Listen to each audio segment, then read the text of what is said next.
In this video clip, we are going to explain to you how a change in the repo rate can affect the economy. Now, we've already explained it to you in previous video clips and also in the text that you have studied, but let's revise exactly how a change in the repo rate influences the inflation rate, because that is the main outcome why the Reserve Bank would want to change the repo rate. So if we have an increase in the repo rate,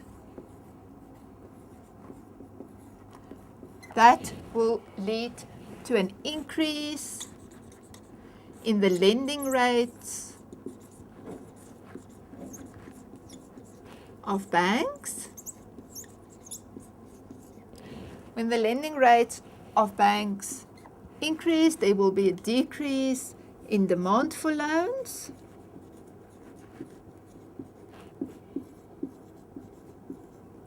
When there's a decrease in demand for loans, there will be a decrease in money creation. Less money will be created because there's less money available in the economy.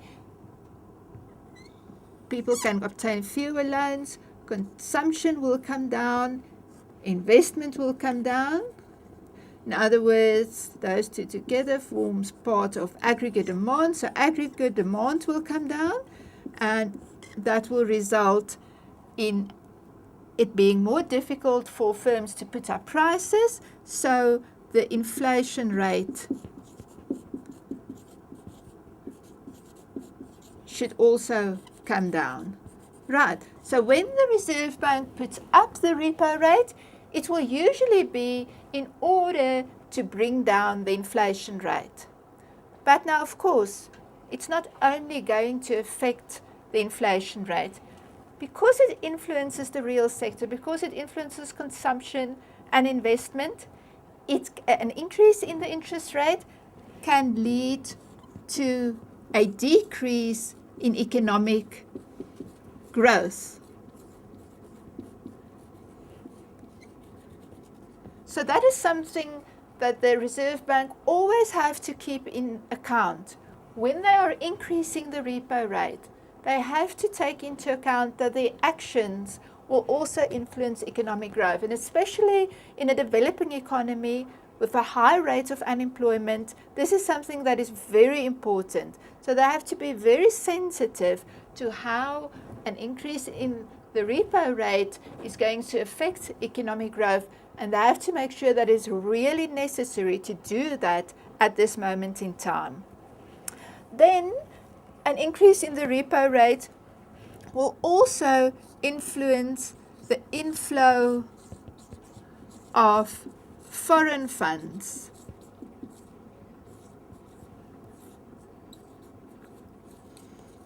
Now, why will that happen? When you are an investor, you want to put your surplus funds where it can earn the most interest. And therefore, if the interest rate in a country is put up, and therefore the interest rate, for instance, in South Africa is maybe higher relative to the UK or to America, it is possible that investors from those countries will put their money into investment in our country. So therefore, a higher repo rate or a higher interest rate level can lead to an inflow of foreign funds. And these foreign funds that's available can once again stimulate economic growth and investment. So you can see that it's not always straightforward to look at the effect of a change in the repo rate. It can affect economic growth and investment in different ways. And all of those have to be taken into account when the Reserve Bank decides on the level of the repo rate. Because it influences the inflow of foreign funds, it will also affect the exchange rate of the domestic currency, of the rand. Exchange rate.